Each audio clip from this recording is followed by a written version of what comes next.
the RSR review, and this is Sharon Firebrace. I have with me right now Chris White on my left here, and he's the ex-secretary of the Trades Hall Council in South Australia, Adelaide. Welcome on board. Thank you very much, Sharon. And I have on my right here, I have Gerrit Schorel Hlavka, and he's a constitutionalist and has been known for a lot of his works right across many issues. So listeners, our issue today is really right fair square, right at the very precipice of an election, a federal election here in Australia, and of course at the federal level, headed up by the Turnbull government. And our concern, of course, is not just winning and who's going to win. And it looks like the Turnbull government is certainly ahead in the polls, 53 to something like 47. But obviously the big concern is that they keep ahead in the polls. We can see this with the non-pressure on policies at the moment, the non-commitment to policies. But however, we, the public, are concerned about the issues that concern us.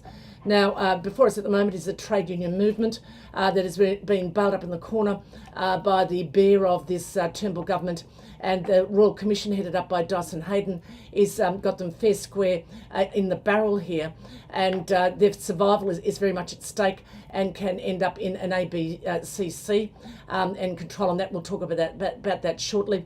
And also to the public at stake, and that is to do with the issues of employment and wages and jobs and security for the future, and the bosses, obviously, whether or not they're going to make greater profits. This is what sits in the balance here as we look at these issues.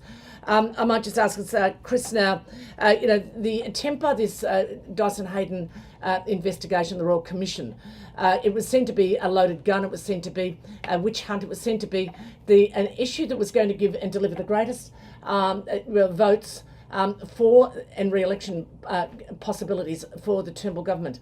Does that still ring true with you? Is this a vote catcher for them? Is this, or does it run deeper? Is it they want to destroy the union movement? Well, I think clearly it was set up to destroy the union movement. 200 years ago, workers in Australia were protesting against what was called then the master and servant regimes. That is, that the employers were the masters, the servants had to bend down and had no rights whatsoever. But over the years, workers joined together collectively, unionised, and started to fight back. And Justice Heydon is a lawyer, a constitutionalist that wants to go back 200 years, and rather than having our modern rights to organise, to collectively bargain, the right to go on strike, he wants to go right back to the time when workers collectively taking any action could be regarded at any time as criminals. Now, they particularly want to focus on the strong unions, the construction unions, for example, who are militant, who take action and get results. And he set up this witch hunt, really. It was a political witch hunt because we know he was connected in with the Liberal Party, to devise laws to make it almost impossible for a union to operate. But, for example, one of them was extraordinary. He was so against the leadership of the unions, he said that Parliament should be able to have the power just to pass a resolution and say, you, probably the CFMEU or any militant union they don't like, you as a union leader can no longer exist as a union leader. Now, this is scandalous because obviously any organisation, the membership elects the union leadership, not just some politician with a stroke of a pen. And if we go back to that stage, then we would just be like Stalin or East Germany, where we have the Stasi secret police. I mention that only because this term called the ABCC, which is the Australian Building Commission, very innocent sounding term, but in fact it is a semi-police body set up by Tony Abbott to investigate any militant actions that unions may take. And in fact they do that, and they want to enforce it, having more powers than the secret police does at the moment on terrorists. They want to nominate that this union leader is like a terrorist, therefore we can pull them in. The East German police used to do this, and the same thing is now happening in Australia, and they try to get ordinary workers to dob in other ordinary workers. This union official said this. Sometimes things are so bad. For example, there's just been a serious accident on a workplace site, and the workers say, we don't want to work, and they have a right to say we don't want to work in an unsafe position. We want to bring in our union organiser who's an expert and can help us on this. Justice Hayden wants to say, hold on a sec, we the employers, we the masters control all the property, we're not going to have any union officials come in, and he wants to make it illegal and fine union organisers who should have the right to come in. I should say at this stage that during the Royal Commission, so-called Royal Commission inquiry, there were hundreds of deaths on construction sites, and Justice Hayden was not interested in investigating any of them or bringing to justice the employers who maintain and know about their unfair safe sites. No, what he wanted to do was to stop union officials from coming in, exercising their right to negotiate and say to the employer, to the boss, you have to have a safe work site. If you're not going to make it safe, we've got a right to close this down, because we're not going to have our young people, which is what's happening at the moment, our young people killed on the job and all the misery that creates. And this is the real danger, and this issue may be coming up very quickly if Mr Turnbull calls a double dissolution, which could occur, or if he goes later in the year, into September, this issue of unions will again be on the agenda. I must say, of course, that he alleges somehow or other that we're all criminals, we're all corruption. Well, I was in the union movement for 40 years and I don't know any corrupt officials. But obviously he did uncover 2 or 3 of them. But he needn't have done that, because the ordinary police were investigating some of these union officials, and other union officials, legitimate, were saying that these particular union officials who were found to be corrupt should be investigated. But really, the corruption is much wider. The employers, the millionaires, the 1% who run our society, they connect in with their Liberal Party mates, and there's all sorts of money that transaction. That's the corruption we should have a look at, not the so-called corruption which doesn't really exist in the union movement. But nevertheless, it's blasted all across the newspapers, and unfortunately people have to see through this and reject it. Yes, indeed, and I think that you've outlined the issues very well there, Chris White. Now, let's look at it. There's been 100 people die on sites, and what we're wanting now is the ABCC. Of course, this has been brought in as an instrument by government. This is obviously not the solution, and this has been a government that is not concerned with the death on sites of workers, and it's not concerned at all with your wages and your conditions. As a matter of fact, they're bargaining there and working there with big business in order to eradicate our workers' rights and to eradicate our wages. And from day one, I mean, I think that the Abbott government, particularly in 2014, as they brought down the 2014 budget, one of the most despised budgets in history, that attacked the public and attacked the people and attacked pensions, now attacking stage 2, and that is the union movement, as we see the Royal Commission unroll under the hand and governance here of Dyson Hayden. So it's been really a campaign that's been waged in the press and in the media, and that seems to be very distorted and perverted, to the sense that there's elements that really appear to be of Star Chamber trial type, Stasi type, something that would happen really in a fascist government, in a dictatorial government. And this is where we have our government with the legal and the law, in this case Dyson Hayden, with the corporations, attempting to bring about reform measures. Now, in the 2014 budget, we did see the corporations, it was the National Commission of Audit, tampering here. They are not democratically elected. This is a big concern with our government. And now now we're seeing with the trade union movement really pushing the policies for the big corporations to get greater bang for buck, getting greater extract of what they are veiling this as being a measure of greater productivity. If we put these sorts of measures into place, we're going to get bigger productivity from the Australian public. This is going to boost our intake. This is going to boost our GDP. This is going to get us out of the black hole and the bog of our debt.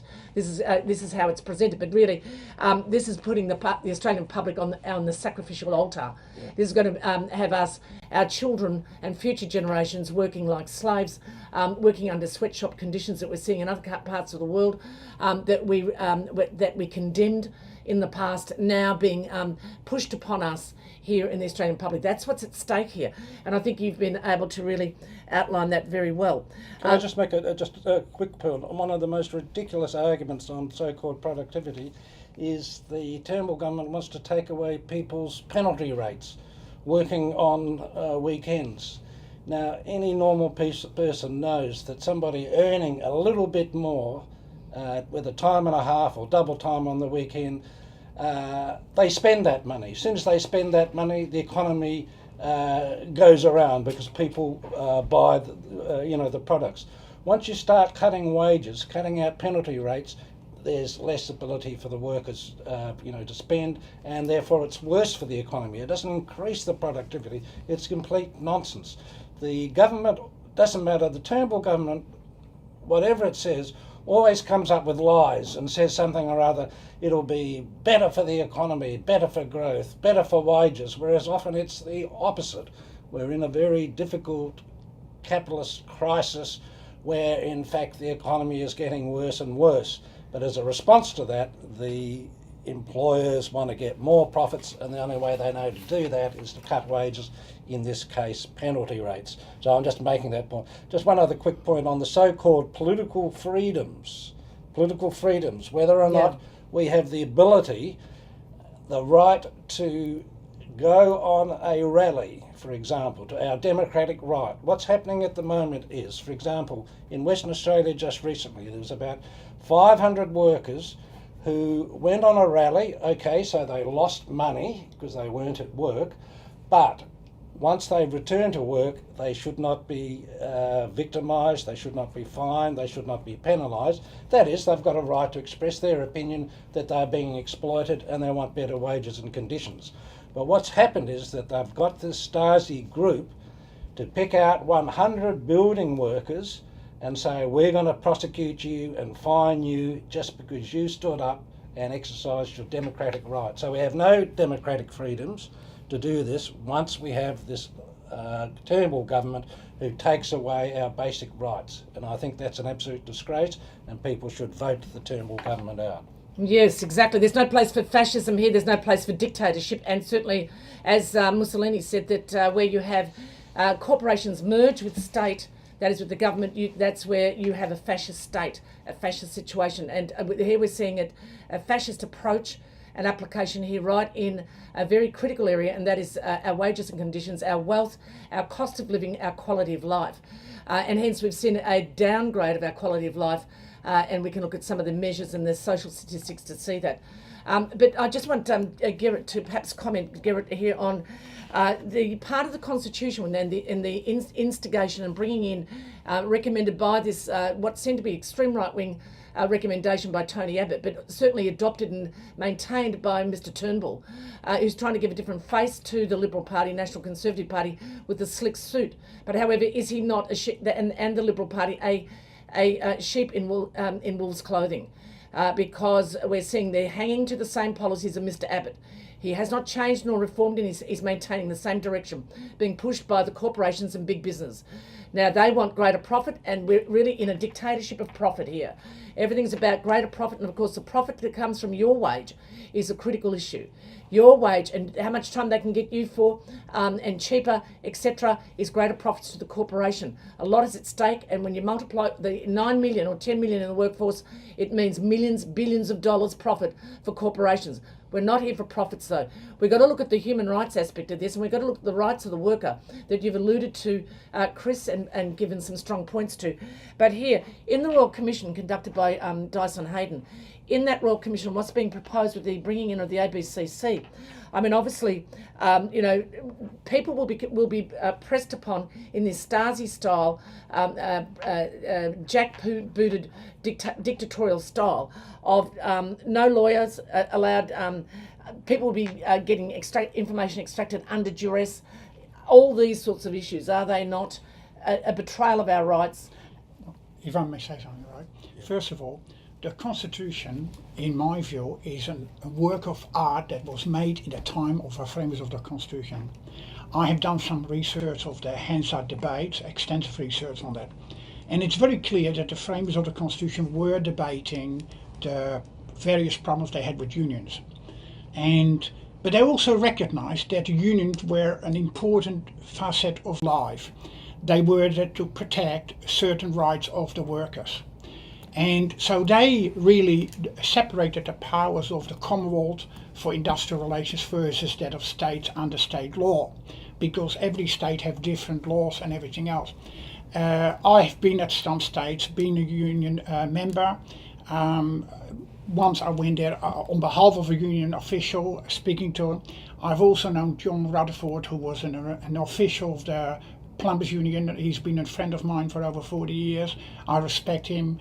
Certainly no corruption that I know of there. The issue really is this, right?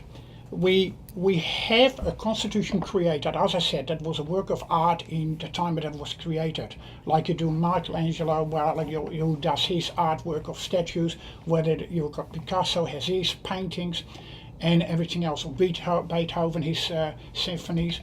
And that's how we have to look at the Constitution. And we have to look at it, what really was the creator trying to make? Now, that's why I have researched it, and it's very clear. They wanted to have political freedom. Now, political freedom, as they embedded it, and the High Court itself now is referring to the political freedom that is embedded in the Constitution. And that was that the workers have a right to strike when it relates to their rights. Because if they put in danger by an employer, because often employers do that and people lose their hands out.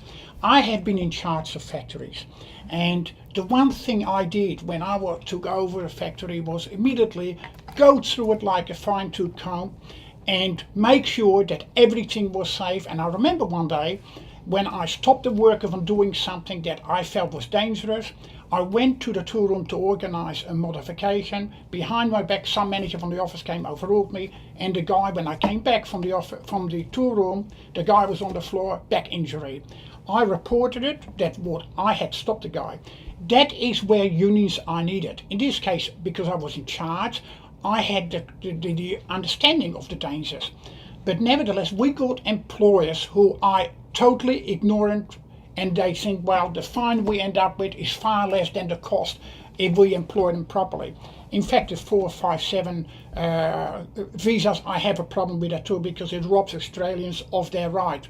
We had section 5126 in a race law put in, not because I wanted to be a racist, but the framers of the Constitution debated that people in Australia's jobs should be protected. And they didn't want people coming from other countries to undermine the workers' ability, Australian workers' ability to work in Australia because of cheap labour. That's exactly what we are getting now. So the beautiful constitution that we have, and if you look at it and look behind it, what it was created for, it's been totally undermined by the government. Now, I have concerns with Dyson Hayden in many ways, but particular where he's trying to, so to say, smash the unions. That is a political issue, not for the sake. If he was concerned about the workers and about the unions, he should have looked at what is the principal purpose of a union. What are they doing? What are they operating? And if, as Sharon is saying, about 100 or more deaths, why are those deaths occurring?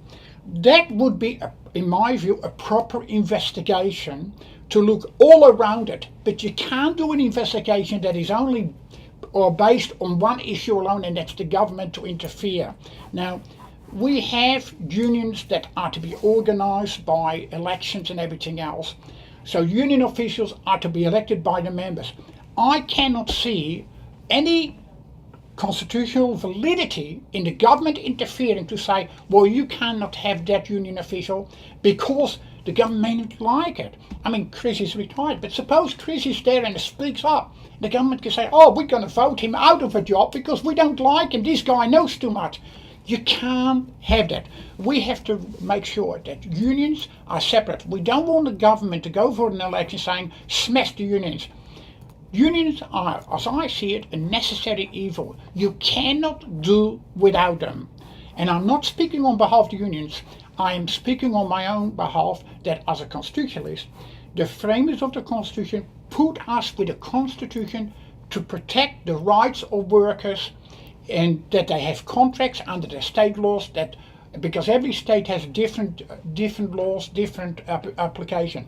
And I hope that people who will listen to this show and everything else will realize to go for an election upon unions would be the wrong thing to do. We have to look at the politicians.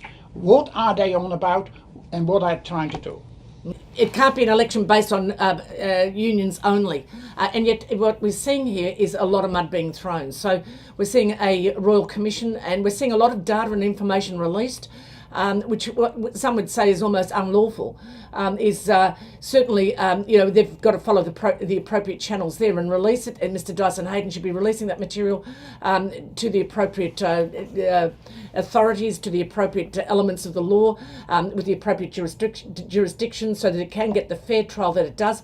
But what we're seeing here is that we're seeing a Star Chamber trial here on the union movement. We're seeing data, we're seeing mud thrown as if it's law. We're seeing people declared guilty, and it's the reverse of the common law practice of the land, of the law of this land, and that is that you are innocent till proven guilty. This is a this is a turnover. This is like a velvet revolution by the corporations with Dyson Heydon and with the government, with the Turnbull government, in overturning the law of the land, and that is that we must get back to the law of the land. You are innocent till proven guilty, and that we can have also to this government, the Turnbull government, start to turn the law on the people. We can see a precedence being set that will therefore flow from this, which is the abuse of the trade union movement and people. And we can see that it can flow on in other areas. We've seen it certainly on Aboriginal people and Aboriginal law, and we've seen that certainly with the citizenship issue, that the abuse on that was turned on Aboriginal people, and that Aboriginal people could, according to Peter Dutton, because he had the power given to him, which is the dictatorial power outside of the courts, that therefore arrested Aboriginal people for having an untidy front yard or making noise in the community and being slammed into jail immediately, and hence we have an overpopulation of Aboriginal people in the jail and the criminal justice system. This is abuse of what is seen to be democratic law and constitutional law of this country, and we're moving more into what is seen to be fascist style, dictatorial style, Stalinist style law in this country, which only the people fought off back in the 1900s of this, in late 1800s, 1900s, and then we saw progressively a great wall of resistance and great change in the 1970s, 60s, 70s, and all the way through to see today in 2015-16 and the time of the Howard government and work choices, which was not choices at all, and then fair work by the ALP, as both parties now tampering with taking some of these laws from us, and we're wanting a defence. So the people need to defend themselves in this case. So the story of we're seeing that the corrupt story of corrupt unions. Let's start to look at the corruption within corporations. Let's start to look at those corporations, actually the banks to begin with, and the banks now at the moment that have almost come to the global financial crisis and mass crash, and the ASX indicators are all crashing down around us. We've almost got the global financial crisis reinvented, but their abuse and corruption and levels of corruption there with financial advisors from most of the banks and employers of the banks. Why do we not have investigations into them? Why are we just singling out a single aspect of the community? In this case, the trade union movement that is needed to salvage and protect the GDP of the nation, the workers of the nation, the 9 to 10 million workers of the nation, the future workers of the nation. We will not relinquish, and we will not allow them to, through what is seen to be a false investigation, Royal Commission, that has broken every law and every rule, continue with a mud-throwing attack on what is seen to be the necessary unions to protect us. So we need to look at that, and we need to fight for our industry as well. As we see, just an article recently, just on the decline. This is November last year in 2015, but the decline, Australia's slip in the manufacturing base from level 16 to 21. We've actually fallen behind Indonesia, Vietnam and Turkey. These are the facts. And the thing is that we are, as an industry, we've taken a major manufacturing blow to the nation, and we've not had the jobs provided under the watch of the Abbott government, now the Turnbull government, and we've seen the increase of unemployment go from, well, actually they're saying that it was up around 6.5% before Christmas in late 2015. Now we're saying that they're saying that there's a decline. It's down to 5.9. Are these statistics rubber? How can you inside 3 or 4 months create thousands of jobs? Lead us into better economic security, which is what we're wanting. So economic security with jobs at the base is what we want. We've had a large degree of security from the time of the 1901 federating of the states, and you've mentioned the states here, Chris, too, and that arrangement. Now we're seeing that the insecurity has crept in, and that insecurity is well upon us. This is what the major concern is. The insecurity of jobs, security for the future. Will the Liberal Party be a better manager of the economy? It looks like from all the data and all the stats in the 2014 budget we've been in a crisis. We're actually in a great crisis. We have a government that wants to win government and has not laid the policies on the table and not laid the budget on the table. So we can't trust it. That's got to be smashed. The public need to rise. 99% is greater than 1%. We're not here for major big corporations to make profit out of us. We're not their profit. We are here to have profitable lives for ourselves under our choosing, with reasonable, fair and just wages and conditions. That's what we're on about. The mud, I think, will just, how are we seeing it? Let's look at it. The mud that's being thrown, will this attack on union rights, on workers' rights, and union organisations that protect the workers' rights, the mud that's been thrown by this Royal Commission, will it stick? Will it win government for the Turnbull government? Will it guarantee that they're going to be returned back to government? We're looking at figures like 53-47. Just as we wind up on this topic, your comment on that, Chris? Well, I think it partly depends on ordinary workers maintaining some confidence of solidarity. Basically, the Turnbull government wants to divide worker against worker, whereas normally we like to cooperate, help each other, have solidarity, not be divided. And I think if we express solidarity with each other in the workplace where there are injustices, we act as a union. We have solidarity in the community where there is injustice, and unions and workers are part of the community, and there's big campaigns that are going on at the moment. But also we have to realise, as Sharon was saying, that we're all part of the working class. We're not millionaires. We don't own everything. It's only the very rich. And we collectively have to be solid together so that we can fight against and challenge what they are trying to do, exploit us further. So I think that it's very important. Keep the solidarity. If we can do that, I think we can defeat the Turnbull government, not just on the question of the unions, but there are 100 other issues as well. If we're further divided, they divide and rule, divide and conquer is the old way in which the ruling class rules, then we're going to be in difficulty. But we have a small amount of democracy. We can vote on election days and we can campaign to kick this government out, not just on the question of the unions, but on many, many other issues which you cover on this program as well. Yeah, many fronts. And do you think a double dissolution, Mr. Turnbull might, click the switch? Well, we don't know. He did say that the other day, and the key issue was whether or not the Senate, at the moment, the majority of the Senate has rejected these anti-union laws, and the Senate will probably reject them again, so that will give what is called the trigger for a double dissolution, and he may run for that, which would be in the next couple of months. Nobody knows. On the other hand, it's more likely that it will go into September. to give himself more time to prepare all the propaganda that he's putting across at the moment. Of course, the great contradiction is he says many things but does nothing. In fact, the opposite is happening. He hasn't switched any of these policies. The same old Abbott policies are coming through, which are extreme against people and against the working people particularly. Yes, so we're looking at extreme times, extreme abuse of what is said to be the justice systems of our and structures of our constitution. That is the abuse by politicians of their power, and we can see that too with politicians that are also involved in business deals with China at the moment. That sits right on the table. We can see this coming right out of the papers at the moment, listeners. But entering into deals and bargains and acting as if they are the government, and this is an issue that's not gone before the government. So we're seeing these abuses by politicians of their power, and at the same time too seeing abuses by political parties and of the legal fraternity as well. Let's perhaps close on this issue with the abuse and the bias by Dyson Heydon. I mean, the legal profession, their role in keeping justice and representing the Australian public at large.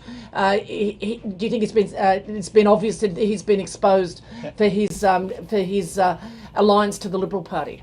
Well, before, can I just comment on Chris? Chris was mentioning about the Senate and those and all. Constitutionally, what is supposed to be is that when the bill goes before the Parliament and it's rejected by the Senate, they have to wait 3 months before they can reintroduce it. So with other words, technically, we will have not a double solution, at least for 3 months after the first rejection. And then it cannot be passed overnight. They had done that sometimes with the cocoa drink where they did it overnight, but that was a sellout. The Senate has no powers within 3 months. That's the Constitution stipulates that. But also what I like to say is this, right, that we have to look at it this way. Do we want to get rid of unions altogether? If we do, who is looking after the basic rights of workers? Those workers who ordinarily have nothing to say because employers will run over them.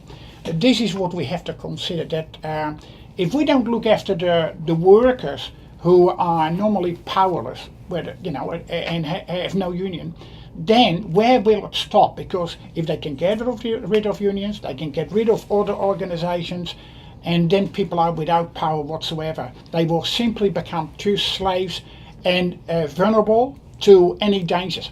I have my concerns about it, and that's why, coming back to Dyson Heydon, I do believe that this was a gross misuse and abuse of power. It was from the readings that I've done from the framers of the Constitution, and I've read all the debates and their intention. To me, that is not what they desire from a government to do, to interfere in that manner whatsoever. They wanted that the unions have a political freedom, and if there is something wrong, and we have rotten apples in any organization, not just unions, we have it in companies, we have it in politics, as Roberts is just one of them, and numerous others. We have rotten apples in. You don't judge just for 1 or 2 rotten apples the whole rest of it. So to me, we have to look at it as, what is Dyson Heydon's purpose? And is that to advance the rights of workers, or is it to destroy the unity that may exist between certain workers, and so that we become more and more slaves? I have my concern about it, and I hope that anyone who goes voting, maybe they should simply say, look, we don't vote for any major political parties, we vote for independents, and then we have more power to pursue our rights. Because to me, as I said, unions are the national evil. You cannot do without them because you need them. And if you get rid of them now, and if you let the government dictate who shall or shall not be union leaders, you won't have nothing anymore, because then all the union leader can do is to say yes and no, whatever the government wants. Yes. And so we're talking about the appropriate mechanisms to protect our rights here. And the workers' rights is a huge money winner. It's a huge profiteering, profit-making element of our economy, like the privatisation of all the assets of the Australian public that was privatised against the will of the public. It's a huge revenues have been lost to the states and nationally, and we're seeing even today that we've got We've got Mr. Turnbull now thinking of parts of the medical industry, parts of government responsibility in Medicare type records, which are your and my records, are now going to be put into the hands of private corporations to privatise them off to these private companies and bodies. And we've seen problems with that. Number one, it's against the public's interest. Number one, the public did not want to sell their assets that belong to us and that have been handed on to us intergenerationally. And there's not been a referendum about the matter, and there's been big wealthy corporations that have made mass profits out of this, and we see a deterioration of all the services and programs as a result. And so we're seeing this matched privatisation, and those contracts actually need to be reversed. They need to be terminated. They need to be burnt up. If the Andrews government can burn up the East-West Link and save the Victorian population $17 billion, then that's going to save us enormous revenue. That's the answer to the budget. And it's not about a GST, it's about where do we get our revenues from. Let's start to cancel some of these contracts out. Public transport, gas, electricity, water, cancel out these contracts and start to put them back into our treasury, and we'll start to see the wealth accumulate. That is the way we need to go, and we need to boot the corporations out. We need to boot them out of their impact here to smash the unions. We need to boot them out of controlling all of our utilities and all of the government itself. That's going to be controlled by the government and the politicians that we elect. And so we're seeing that as we do this, it's going to start to piece back the power and piece back the wealth, and the revenues will start to accumulate.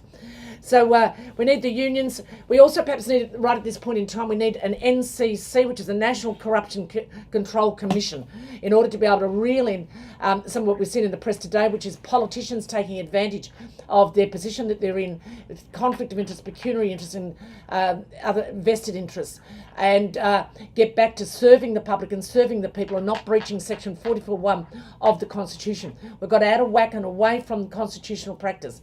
And so we need to get politicians back. We need to get the into order and under serving the public. And we need to get the corporations out. And we need the National Corruption Control Commission where these issues can be referred to. And the numbers of these cases are accumulating, and they are snowballing. And I don't think it's bottomed out, and I don't think there's going to be more players come into it as they see the opportunity for them to make great profit off the backs of our common work, our common collection, our common everything that was common here in this country, that was commonwealthed in a constitution, in an agreement between states in 1901. And we also need to have the Office of the Guardian, whereby that is set up and that's established. This is something that's been drawn up by Gerrit, Schorel, Hlavka here on my right, and that is that there would be a walk-in office where we can walk in off the street, take any issue that concerns us that is to do with the Constitution, and that can be taken up. Now that will empower the public and the people, as well as, so we need these instrumentalities and institutions to be preserved, and we certainly need the unions preserved. Like we need to have the executive of our government in place and functioning. We also need to have our judicial functioning, and we need to have our independent media of the ABC functioning as well. So we need these components. It's all written into our Constitution to work for us, and we need the people, as you said, a people united will never be defeated. And this unites us, and it gives us strength, and it gives us empowerment. The battle is here. We're in a federal election battle, and I would say that the battle is with the people. That 99% is greater than 1%, and I say that people will rip the sheep's clothing off the Liberal government and see the wolf that's in it, and that we don't want dictatorship. We need our democratic freedoms endorsed, upheld, and maintained. This is Razor Sharp with Sharon Firebrace, and thank you for joining me.